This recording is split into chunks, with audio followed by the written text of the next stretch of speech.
The old farmer arrived at the large company building just after sunrise. Walking slowly, but with the steady rhythm of someone who had worked with his hands his whole life. His clothes were simple, a bit dusty from the long ride into the city, and his boots had seen more years of work than many of the people rushing through the glass doors ahead of him. Yet he carried himself with calm confidence, not pride. Just the quiet strength that comes from years of living honestly. When he stepped inside, the cool air of the lobby hit him. It was bright, full of polished floors, large screens, and people walking quickly with coffee cups and tablets. The farmer paused for a moment, looking around with a small smile. He had spent most of his life in open fields and barns, surrounded by animals and growing crops.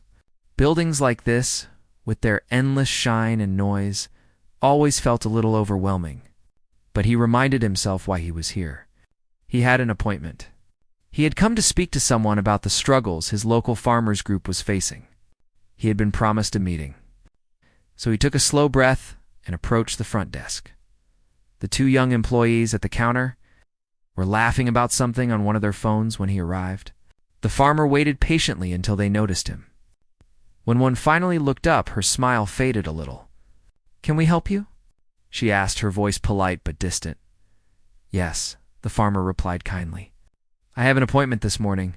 Someone from management asked me to come in." He reached into his coat pocket and pulled out a folded paper.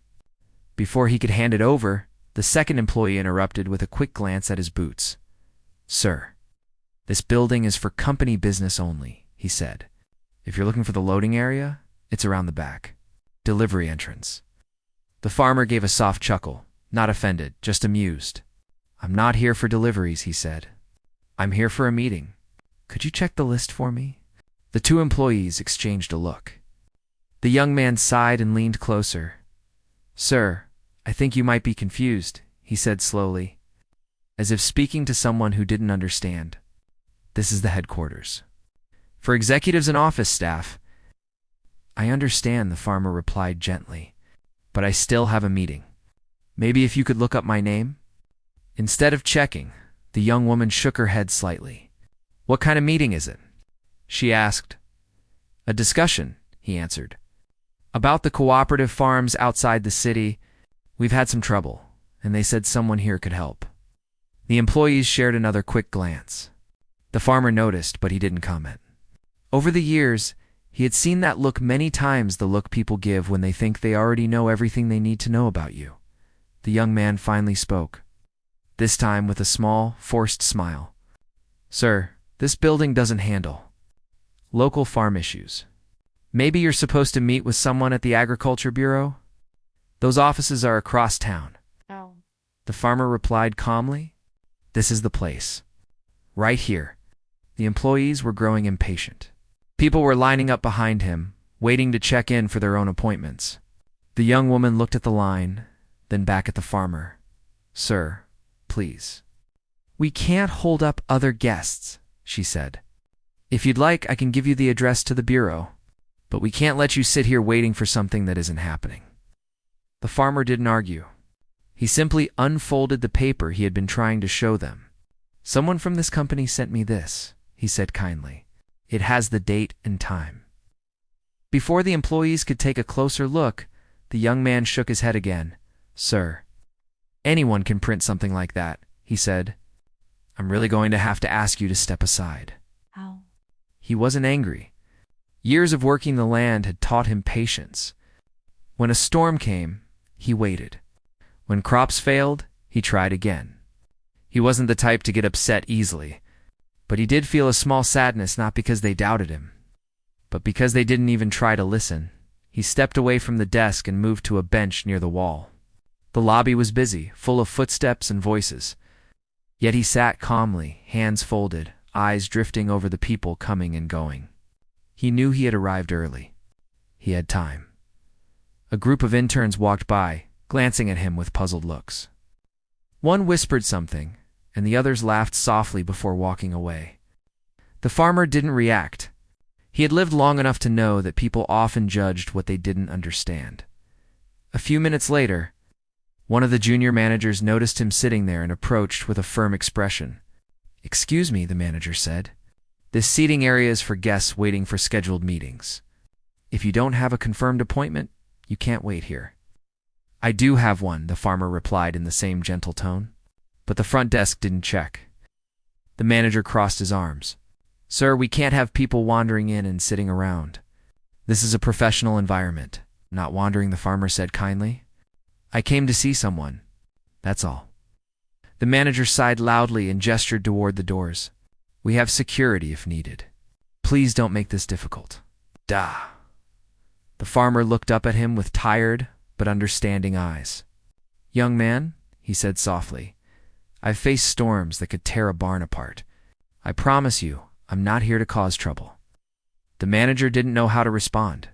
He simply muttered something under his breath and walked away. The farmer remained seated, still calm, still patient. He looked around the building again, noticing how everyone moved so quickly, as if every second mattered more than anything else. In the fields, life was different. You worked with the rhythm of the earth. You listened before you acted. You didn't rush, because rushing led to mistakes. As he sat there, he thought about the small farmers in his community, hard-working people who depended on fair treatment to survive. He had promised them he would try to speak to someone here, someone with influence, someone who had reached out to him and seemed to care. That promise meant more to him than any insult thrown his way. More employees passed by, some staring, some ignoring him completely. A few looked uncomfortable, as if his presence disrupted the image they wanted the lobby to have. But despite everything, the farmer felt no anger. He simply waited, just as he had waited for crops to grow, for rain to fall, for sun to rise. Time had always been a friend to him. Every now and then, he glanced at the entrance, wondering when the person he was supposed to meet would arrive. He held on to that hope with quiet certainty. Sometimes people forgot that appearances said nothing about a person's worth. Sometimes people needed a moment, something unexpected, to open their eyes. He didn't know it yet, but that moment was coming. And when it came, the entire lobby would fall silent. The farmer stayed on the bench for a long moment, listening to the busy sounds around him. Phones rang, footsteps echoed, and people spoke in fast, clipped voices, as if every conversation was more important than the one before it. He watched quietly, taking everything in. He wasn't judging anyone. He simply observed the world in front of him, a world that felt far from the fields he knew so well. But even with all the noise, he carried a calm inside him. He had faced harder days. He had worked through seasons when crops failed, when animals fell sick, when storms destroyed long weeks of effort. Compared to those challenges, sitting in a lobby while people misunderstood him didn't trouble him much. Still, he hoped that someone would eventually talk to him like a person, not like an inconvenience. A few minutes passed before the same junior manager from earlier returned. This time, he had another employee with him, a young man wearing a shiny badge that suggested he had some level of authority, though it was clear he was still new to his role. The two looked at the farmer with uneasy expressions. "Sir," the manager said again, a bit more firmly now, "we really need to know why you're still here. You were told that there's no appointment under your name." The farmer nodded slowly. "I wasn't told that," he replied gently. "I was only told that no one checked for it." The new employee sighed softly. "Sir, please understand, we're trying to keep things organized here. People can't just take a seat and wait without a reason. You need to have a meeting scheduled." "I do," the farmer insisted. "I was told to come today. Someone from this company reached out to me." "Who?" the manager asked. The farmer opened his coat again and pulled out the folded paper, the same one no one had bothered to read earlier. He handed it over without frustration, trusting that maybe this time someone would actually look. The new employee took the paper and scanned it with a bored expression. But after a few seconds, he frowned. He didn't recognize the name of the person who had signed the invitation, so he assumed it must be fake. "Sir," he said while handing the paper back, "this signature doesn't match anyone from our staff list. I don't know who gave this to you, but it's not from this department. You were given the wrong information." "I'm sorry."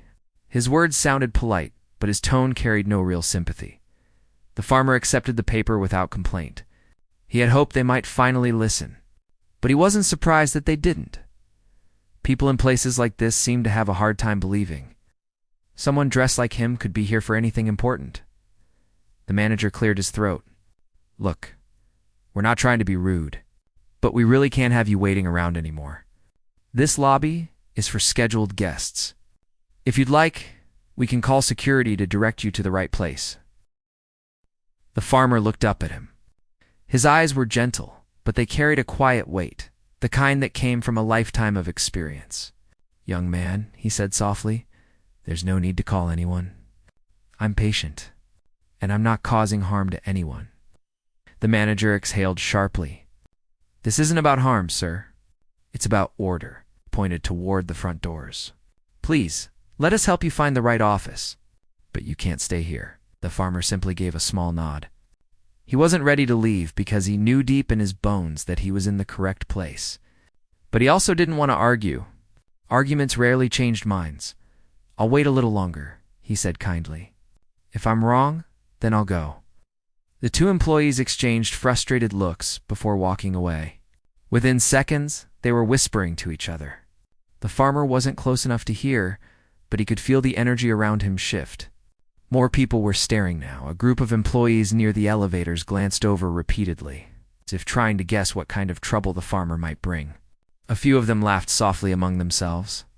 One of them even pointed toward the farmer's boots before turning back to her friend and shaking her head. It was strange, the farmer thought. He had worn those same boots while helping families plant their crops, while feeding livestock in harsh winters, while leading his community through difficult seasons. To him, they were a sign of work and responsibility. But in this place, they were something to laugh at. Still, he felt no bitterness. People saw only what they were used to seeing. He understood that better than anyone. A little while later, a man in a suit approached him. He looked older than the other staff, perhaps in his mid-30s. He carried a tablet under his arm and walked with brisk steps. The farmer thought this man might finally be someone who would listen. Good morning, the man said, though the politeness in his voice sounded practiced rather than sincere. I've been told you're waiting here without a confirmed appointment. I oversee lobby management, so I want to resolve this quickly. The farmer nodded. All right, can you tell me your name? The man asked. The farmer told him. The man typed quickly into his tablet. When the name didn't appear, he nodded to himself, as if proving a point he already believed. There's nothing here, he said. So I'm afraid you'll need to leave. We have rules, and all guests must be verified. The farmer smiled just a little. I understand your rules, he said softly. But someone from this building invited me here. I didn't come without reason. The man rubbed his forehead as though the conversation was exhausting him. Sir, I'm not here to argue. We can't just have people walk in and claim they have meetings. That's not how this works. I'm asking nicely, please, gather your things and step outside. The farmer remained still. His voice stayed warm, patient, steady. I can wait. I don't mind. Maybe the person who called me hasn't arrived yet. The man in the suit tightened his jaw. Sir, if you don't cooperate, I'll have to take action. What action? The farmer asked quietly, not challenging him, just curious. We'll have someone escort you out, the man replied. It's nothing personal. But to the farmer, it was personal not because of the threat, but because no one had even tried to understand him. They dismissed his story without hearing it. They made assumptions based on his clothes, his age, the dirt under his fingernails. They treated him like someone who had wandered in by mistake. He had seen people behave this way before, especially when they were too busy or too proud to learn the truth. The man in the suit gave one final warning. Sir, I'll give you a few minutes. After that, you'll need to leave. He walked away quickly, tapping on his tablet as he went. The farmer lowered his eyes to his hands. They were rough, calloused, the kind of hands that told stories of weather, seasons, and long hours. He rubbed them together gently, thinking about the land he had come from. Thinking about the people who trusted him. He felt no anger, but he did feel disappointment. Not in the employees, but in the way the world had changed. There was a time when people would have greeted a stranger with warmth, when they would have asked questions before decisions. Now everything moved too fast for kindness. Minutes passed. The farmer remained seated on the bench, still patient, still waiting. A few people whispered again. One of the interns walked by and said softly to another, "He must be lost." The friend nodded. "Or confused," she added. The farmer looked up slightly at their words, but didn't react. He had heard worse, and compared to nature's storms, these small misunderstandings were nothing. But even he couldn't predict what was about to happen next. The building's main doors opened. The air in the lobby shifted at once. Conversations lowered. People adjusted their clothes. The rhythm of the room changed completely.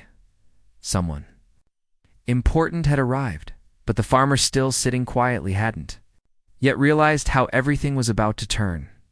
Around the moment the main doors opened, a quiet wave spread through the lobby. It wasn't loud or dramatic, but it was clear enough that anyone paying attention could feel it. People straightened their backs, paused their conversations, and quickly fixed their appearances, as if they were suddenly aware of being watched. The farmer noticed the shift, but didn't really understand it at first. He simply looked toward the entrance, curious to see what had caused the sudden change. Through the glass doors walked a tall man in a neat suit, followed closely by a few assistants carrying folders and devices. He walked with a calm but confident step, the kind of walk that came from years of responsibility. His face looked tired, but not in a defeated way, more like someone who had carried heavy burdens and learned to manage them. The employees in the lobby greeted him with nervous smiles and polite nods. Some bowed their heads a little as he passed. Others quickly moved out of his way. The farmer watched, not realizing who the man was yet, only noticing that everyone treated him with unusual respect. The man scanned the room as he walked, as if checking the atmosphere. His eyes were observant, sharp but not unkind. He seemed to notice every small detail: the placement of chairs, the groups of employees, the reception desk, and then his gaze landed on the farmer. The shift in his expression was instant. At first he simply paused. His steps slowed, then stopped completely. His assistants nearly bumped into him, confused about why he had stopped. The man took a small breath, his eyes fixed on the old farmer, sitting quietly on the bench. A softness spread across his face, a look of surprise, warmth, and something deeper, something personal, without a word to anyone around him. He walked straight toward the bench. The farmer lifted his head, his eyes meeting the man's. For a moment, neither said anything. It was as if the busy lobby, the staring employees, the noise, everything simply faded into the background. Then the man finally spoke, his voice gentle and full of emotion. "Why are you sitting here alone?" he asked softly. There was no sign of frustration, no hint of annoyance, just genuine concern. The farmer smiled a little. "I was waiting for someone," he said calmly. "You didn't have to wait like this." The man replied, almost scolding, but in a loving way. "You should have called me when you arrived. I would have come down myself." Few employees exchanged confused looks. Others stared with wide eyes, trying to understand what they were witnessing. One of the reception employees stepped forward nervously. "Sir," she said to the man in the suit. "We tried to tell him, but the man raised his hand gently." "It's all right," he said. "Thank you." The employee fell silent immediately. The man stepped closer to the farmer and lowered himself slightly so they were face to face. "Are you tired?" he asked. "Do you need water? You shouldn't be sitting here like this." The farmer chuckled softly. "I'm fine. I've sat in worse places." "Don't worry." The man didn't seem convinced. He placed a hand lightly on the farmer's shoulder, a gesture full of care. "Come with me," he said gently. "Let's go upstairs." The assistants behind him exchanged stunned glances. One of them whispered, "Is he family?" Another nodded slowly, unsure but guessing the truth, before anyone could ask. The man spoke again, this time loudly enough for everyone in the lobby to hear. "This man," he said, pointing proudly to the farmer, "is not a visitor. He is my father." The lobby fell completely silent. The farmer looked slightly embarrassed at the sudden announcement. He wasn't the type to enjoy attention. But the man in the suit didn't mind the silence or the stares. To him, the farmer wasn't just an old man waiting on a bench. He was someone who deserved respect above everyone else. The employees at the reception desk froze. Their eyes widened, their mouths slightly opened in shock. The junior manager, who had threatened to call security, stepped back awkwardly, his face turning pale. The lobby overseer looked like he had forgotten how to breathe. The man in the suit noticed their reactions, but he didn't say anything yet. Instead, he focused only on the farmer. "Come," he said again softly. "Let's go where it's quiet." The farmer slowly stood up. His knees were a little stiff from sitting so long, but he didn't complain. The man immediately extended an arm to support him, as naturally as a son helping a parent cross a road. Once the farmer was steady, the man looked back at the staff who had spoken to the farmer earlier. His eyes were calm but firm. "Who asked him to leave?" he asked quietly. No one spoke. He didn't raise his voice. He didn't need to. "I'm asking again," he said, his tone still even. "Who told my father he didn't belong here?" The room remained silent. The employees exchanged looks, unsure of what to do. Finally, the junior manager lifted his hand hesitantly. I didn't know," he said, his voice trembling slightly. "We thought he was. Well, we didn't think he had a meeting." The man nodded slowly. "If you didn't know, you could have asked. You could have checked. You could have spoken to him with respect." The manager swallowed, unable to look anyone in the eye. The man continued, his voice steady but carrying weight. "This company exists because of him. Everything you see here, every department, every project, every job, it started with his work. His hands built the first fields that made this business possible. Yet he sat here, ignored, and spoken to like he didn't matter." He looked around the lobby. That should never happen. The staff lowered their heads. No one wanted to meet his gaze. One of the assistants stepped forward. "Sir, maybe we should take him upstairs and let the others return to work." "No," the man interrupted gently. "They need to hear this." The farmer touched his son's arm softly. "Enough," he said. "They didn't know. They were just doing their job." The man looked at him, the tightness in his shoulders easing a little. "You're kind," he whispered. "Kinder than most." The farmer chuckled. "You say that as if it's a bad thing." His son smiled slightly, then turned back to the employees. "Learn from him," he said simply. The staff nodded, unable to argue. The man then guided the farmer toward the elevator. The crowd parted quickly, allowing them through. The lobby remained silent, filled with a mix of shock, guilt, and awe. As the elevator doors opened, the man looked at his father with a soft, affectionate smile. "I didn't expect you today," he said. "I know," the farmer replied. "But sometimes things need to be discussed in person." His son nodded. "Then we'll discuss everything. Properly." They stepped into the elevator together. Just before the doors closed, the man looked out at the lobby one more time. His gaze was not angry, just thoughtful. As the elevator rose, the silence in the lobby slowly returned to normal sounds. But the employees were not the same. They whispered among themselves softly, but this time not with laughter or judgment. Their voices carried respect, regret, and disbelief at what they had just witnessed. Meanwhile, inside the elevator, the farmer leaned slightly on the rail, and his son stood beside him calmly. "You didn't need to come all the way down," the farmer said softly. His son shook his head. "For you, I would come down 10 times. The farmer smiled, and for the first time since he entered the building that morning, he felt completely at ease. He didn't know what the rest of the day would bring. But he knew one thing for certain, whatever came next. He and his son would face it together.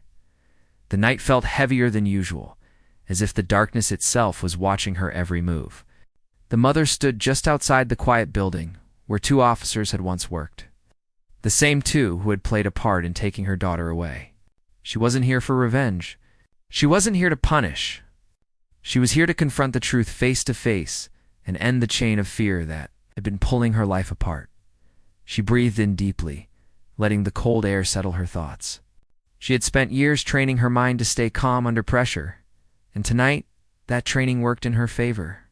Her heart was steady, Her steps were controlled, and even though her emotions swirled inside her, she held herself with the same discipline she had used during her service. A street light flickered above her, casting long shadows on the pavement. The building door made a faint clicking sound as she opened it.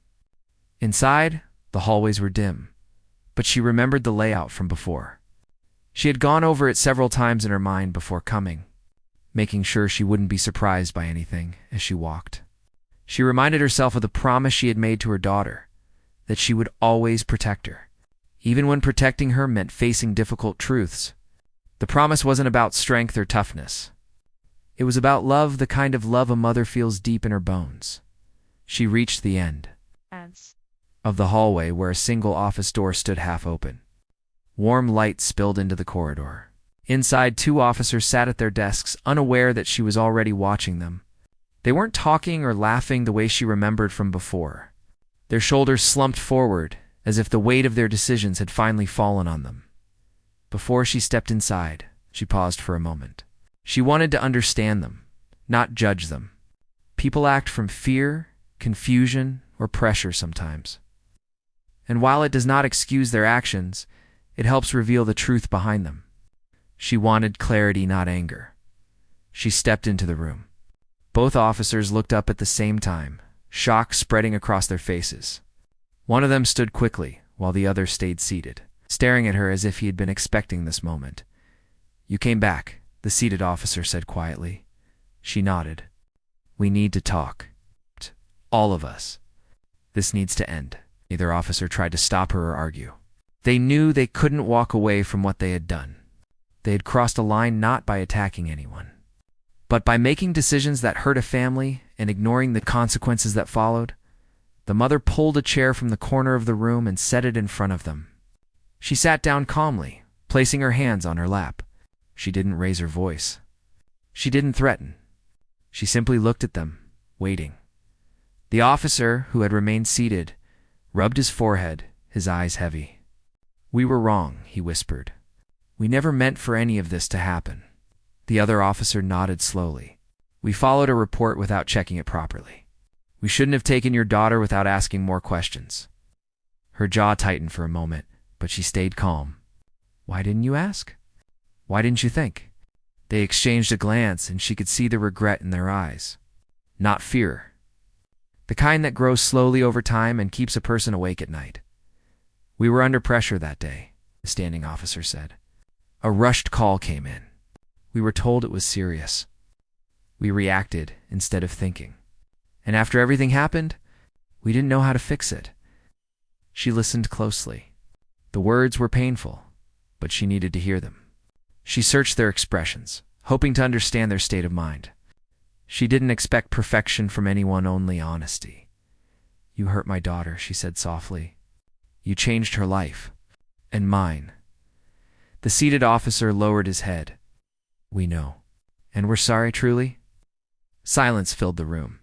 Not cold silence, just quiet enough for all of them to breathe the same air and face the same moment together.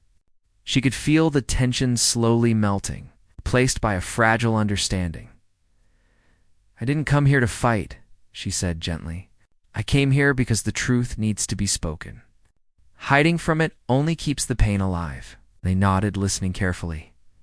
"I spent years learning how to defend myself, how to read situations, how to stay calm even when everything feels out of control. But all of that training means nothing compared to what I learned as a mother." The officers looked up, waiting. "A mother fights differently," she said. "Not with weapons, not with force. She fights with her heart, with her honesty, and with her voice. I'm here to show my daughter that strength doesn't come from anger. It comes from facing the people who hurt you and telling them the truth openly." Her words settled in the room like a soft wind. The standing officer sat down slowly, as if his legs finally gave up. "What can we do?" he asked. "Tell us." "We'll do it," she breathed out, long and steady. "You can start by doing your job the right way, by listening before you act, by remembering that your decisions affect real families, real children." They nodded again, understanding. "And second," she continued, "I want my daughter to see that the world still has room for change. The people can learn that mistakes can be corrected when the truth is finally spoken out loud. The officer with the tired eyes looked at her with genuine sincerity. "We'll speak to the department," he said. "We'll correct the report. We'll make sure your daughter's record is cleared. And we'll personally apologize to her, if you'll allow it." Her shoulders softened. She didn't smile. This moment wasn't meant for smiling, but she felt something loosen inside her chest. A weight she had been carrying for too long. "That's a start," she said. They all fell silent again. The officers seemed unsure of what else to say. The mother stood up gently, not in anger but in quiet strength. She stepped toward the door, but before leaving, she paused. "You can learn from this," she said. "Just make sure nobody else goes through what we did." Then she walked out, feeling the air in the hallway shift around her. It felt lighter now, as if the building itself understood what had just happened. She stepped outside, where the night breeze brushed her face. She stared up at the sky for a moment, letting herself breathe freely. She had confronted the officers not to win, but to heal. She had chosen courage over anger, truth over fear. She took a slow step forward, then another. Each step felt clearer, steadier, lighter. The world had not changed overnight, but she had, and that was enough for now. She walked toward her car, ready to return to her daughter, ready to tell her that the truth had finally found its place, ready to show her that peace did not come from force, but from courage, honesty, and the strength to stand up and speak the truth when it mattered most. And as she drove away, she knew the final part of her journey still waited. But now she carried hope instead of anger, clarity instead of confusion. The next step would not be easy, but it would be right. This was not the end. It was the beginning of healing. The morning after the long and emotional day at the company, the air around the building felt calmer. People walked a little slower, spoke a little softer, as if they were still processing everything that had happened. The old farmer had already changed something inside that place without even trying. His quiet presence and the truth that came with it had touched the people who had once looked at him like he did not matter. They found themselves thinking about him long after he had left the lobby, but the story was not finished yet. When the farmer returned to the company the next day with his son beside him, the lobby looked almost unrecognizable. Not because anything physical had changed, but because the atmosphere was different. The same workers who had ignored him or looked at him like he was nothing now stood straight and greeted him with genuine respect. He could see it in their faces. They meant it. The security guard who had avoided eye contact the day before approached him carefully and offered him a chair. The farmer nodded politely and thanked him. He wasn't someone who carried grudges like stones in his pockets. He believed that if people truly understood their mistake, there was no need to punish them further. His son placed a hand on his shoulder and smiled softly at how everyone suddenly acted as though the old man was a guest of honor. "Things can change fast," his son whispered. The farmer just smiled back, not because he felt proud in an arrogant way, but because he felt relieved. He never wanted anyone to fear him. He simply wanted fairness. Soon, the company's senior team gathered in a conference room for a meeting that had been delayed from the previous day. It was meant to be an ordinary quarterly meeting, but now the subject had shifted. People weren't as focused on numbers or strategies. They were thinking about values and behavior. The CEO began the meeting calmly, his tone steady but serious. He spoke about the importance of treating people well regardless of how they looked, dressed, or spoke. He explained how he himself had grown up watching his father wake before sunrise, work long hours, and still have enough kindness left at the end of each day to help neighbors without expecting anything back. The CEO said that everything he had learned about leadership came from those early lessons, not from textbooks or business schools. Some of the employees lowered their heads. They remembered how quickly they had judged the old man. Others nodded, deeply agreeing, but also realizing how far they still had to go. The CEO announced changes, nothing harsh or dramatic, but meaningful. There would be training about respect, empathy, and understanding.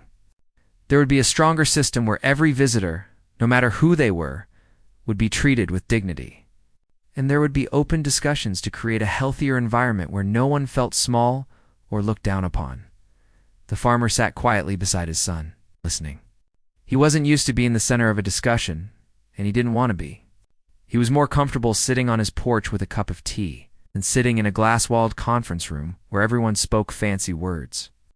But he also knew that what was happening now mattered not just for him, but for every person who might walk into this building in the future. After the meeting, the CEO invited his father to tour the facility. Workers greeted the old farmer with a warmth that wasn't forced this time. Some apologized. Some thanked him for the lesson he didn't even realize he had taught them. And every time, he responded the same way with a soft smile and a gentle nod, showing that forgiveness came naturally to him as they walked through the building. The farmer noticed small things like a young receptionist who used to scroll on her phone, now standing with better posture and treating each visitor with kindness. He also saw the two junior managers who had spoken so rudely to him the first day. They were quiet now, their expressions heavy with embarrassment. When he approached, they tried to apologize. Stumbling over their words, the farmer lifted a hand to stop them. "It's all right," he said kindly. "What's done is done. Just treat everyone better from now on." His tone was so simple and sincere that both men nodded quickly, almost relieved. It was as though they had been waiting for the old man to scold them, but instead, he offered understanding. That unexpected grace changed something inside them later in the afternoon. The farmer and his son walked outside to take a breath of fresh air. The sky was clear, and sunlight rested gently on the glass walls of the company he had unintentionally shaken. The farmer glanced at his son. "You didn't have to do all this," he said softly. "I wasn't hurt. Just surprised?" His son shook his head. "It wasn't just about you. It was about what's right." The farmer studied him for a long moment. He was proud not because his son was a CEO or because he owned a massive company, but because he still carried a good heart beneath everything. A good heart was worth more than all the buildings, money, and power in the world.